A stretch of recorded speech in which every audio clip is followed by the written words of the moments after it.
সালাম আলাইকুম। আমাদের প্রতিবেশী রাষ্ট্র ভারত বাংলাদেশের রাজনীতিতে বিগত সময়গুলোতে অলিখিতভাবে অনেক ধরনের হস্তক্ষেপ চালিয়েছে। বিশেষ করে সবচেয়ে বেশি কন্ট্রোলিং যেই দলটাকে করতে পেরেছে আওয়ামী লীগের বাইরে, সেটা হচ্ছে জাতীয় পার্টি। আওয়ামী লীগের সময়কালে নির্বাচনে যাওয়ার জন্য মরহুম এরশাদ সাহেব জীবিত থাকা থেকে এরপরে যেই সময়টা বা ওনার ভাই যিনি আছেন, তো তাদেরকে ভারতের একটা বিশেষ সুনজর, কুনজর, বদনজর যেভাবে আপনি সংজ্ঞায়িত করেন ছিল যে কিভাবে বাংলাদেশের রাজনীতিতে জাতীয় পার্টিকে ব্যবহার করা যায়। আর আমাদের জি এম কাদের সাহেব, তিনি সর্বশেষ আওয়ামী লীগ সরকারের আমলে যে নির্বাচন হয়েছিল, তো সেই নির্বাচনে যাবার আগ মুহূর্তে বিজেপির আমন্ত্রণে জি এম কাদের ভারত গেছিলেন। এরপরে যখন আসার পরে বাংলাদেশের সাংবাদিকরা জিজ্ঞেস করছিল যে আপনার সাথে কি আলোচনা হয়েছে, কেন বিজেপি একটা রাজনৈতিক দল আপনাদেরকে ডাকলো, তখন তিনি একটা কথা বলছিলেন যে ভারত যদি বলে তাহলে উত্তর দিব। তখন প্রচন্ড সমালোচনা হয়েছিল, ভাবছিল যে জাতীয় পার্টির বাবা কি তাহলে বিজেপি, বা তারা কি কন্ট্রোলিং করে, অনেক এরকম প্রশ্নই তো আসছিল। তো সেই আলোচনাটা আজকের দিনে আইসা আওয়ামী লীগ সরকার পতনের পর জাতীয় পার্টির রাজনীতিতে থাকা না থাকা বা উত্থান অথবা জাতীয় পার্টির বিভিন্ন কর্মকাণ্ডকে ঘিরে নানান ধরনের সন্দেহ তৈরি হয়েছে রাজনীতিবিদদের মনে যে জাতীয় পার্টির ভেতরে আওয়ামী লীগ অনুপ্রবেশ করবে, ইভেন জাতীয় পার্টি শক্তিশালী হয়ে মাঠে নামা মানে আওয়ামী লীগ ছায়া হিসাবে মাঠে আছে। আর আগামী জাতীয় নির্বাচনে জাতীয় পার্টি কি অংশগ্রহণ করবে নাকি করবে না, জাতীয় পার্টি যেন অংশগ্রহণ করতে না পারে, ভিপিনুর নিজে অনেক চেষ্টা করছেন, পরে মাইটের খাইয়া এমন মাইরি খাইছেন যে ভাই জীবনে প্রথম এরকম মাইর মানে এরকমই হয়।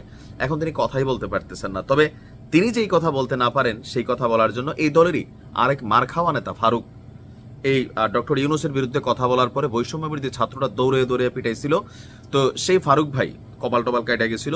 তিনি আজকে বেশ কিছু বক্তব্য দিয়েছেন, তবে এই বক্তব্যগুলা মানুষের কাছে গ্রহণযোগ্য। জাতীয় পার্টিকে প্রধান বিরোধী দল হিসাবে দেখতে চায় ভারত। ফারুকের এই দাবি আমার কাছে মনে হয় যৌক্তিক, কারণ আওয়ামী লীগকে রাজনীতিতে পুনর্বাসিত করতে হলে সোজা আঙ্গুলে তো এটা হবে না বা সোজা লাইনে হবে না, সো লাইনটা বদলাইতে হবে। সেই লাইনটাই হচ্ছে আপনার জাতীয় পার্টি। আর আজকে গণ অধিকার পরিষদের ভিপিনুর মার খাওয়ার কারণে কথাবার্তা বলতে পারে না, দলীয় কার্যক্রম পরিচালনার জন্য ভারপ্রাপ্ত সভাপতি হিসাবে এই ফারুককে আপনার নিয়োজিত করা হয়েছে। তো ফারুক সেই জায়গা থেকে বলছে যে জাতীয় পার্টিকে প্রধান বিরোধী দল হিসাবে দেখতে চায় ভারত, আর এর লক্ষ্য কি আওয়ামী লীগকে পুনর্বাসন করা।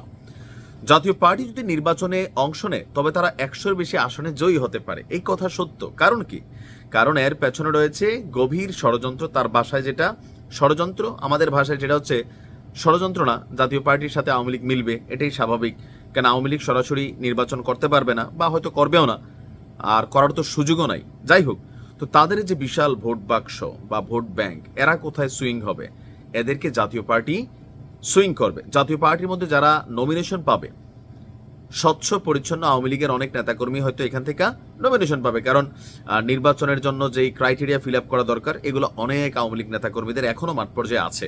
সো সেই জায়গা থেকে জাতীয় পার্টি তাদেরকে আপনার হচ্ছে তাদের মার্কাটা ব্যবহার করতে দিবে। যেমন ধরুন এই যে জামাতের যিনি বর্তমান আমির আছেন, তিনি তো একসময় ধানের শীষ প্রতীক নিয়ে নির্বাচন করছেন না, কারণ দাঁড়িপাল্লা নিয়ে নির্বাচন করার সুযোগ ছিল না, জামাত ধানের শীষকে ব্যবহার করছে। সো আওয়ামী লীগ এখন জাতীয় পার্টির আপনার লাঙ্গল ব্যবহার করবে।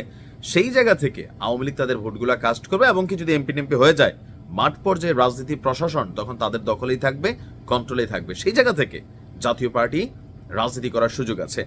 তো ক্ষমতায় যাওয়ার একটু কঠিন হবে, আর এই কারণে সংসদে প্রধান বিরোধী দল হিসাবে আপনার জাতীয় পার্টি মানে ছায়া হিসেবে আওয়ামী লীগই বসতে যাচ্ছে, আর এটাই নাকি ভারতের প্ল্যান। তা আমি একটা জিনিস বুঝি না, যেটা ভারতের প্ল্যান হইতে হবে, এটা তো শেখ হাসিনার প্ল্যান নর্মাল হিসাবে এটাই আসার কথা। বিএনপি জামাত যেমন একসময় একজন আরেকজনকে সাপোর্ট দিছে, তো সেই ক্ষেত্রে জাতীয় পার্টি আওয়ামী লীগ এক খবরকে সাপোর্ট দিবে, এটাই স্বাভাবিক, আর এটা তো বেআইনি কিছু না। তো তারপরেও ভারত কেন চাচ্ছে? কারণ ভারত বরাবরই পাকিস্তানের সাথে বাংলাদেশের সম্পর্কের উন্নয়ন এটা পছন্দ করে না, এটা তাদের জাতীয় নিরাপত্তা হিসাবে তারা থ্রেট ফিল করে। সেই জায়গা থেকে তারা চাচ্ছে জামাতের বিপরীতে জাতীয় পার্টি শক্তিশালী হোক, বিরোধী দলে থাকুক। হয়তোবা। ভালো থাকুন।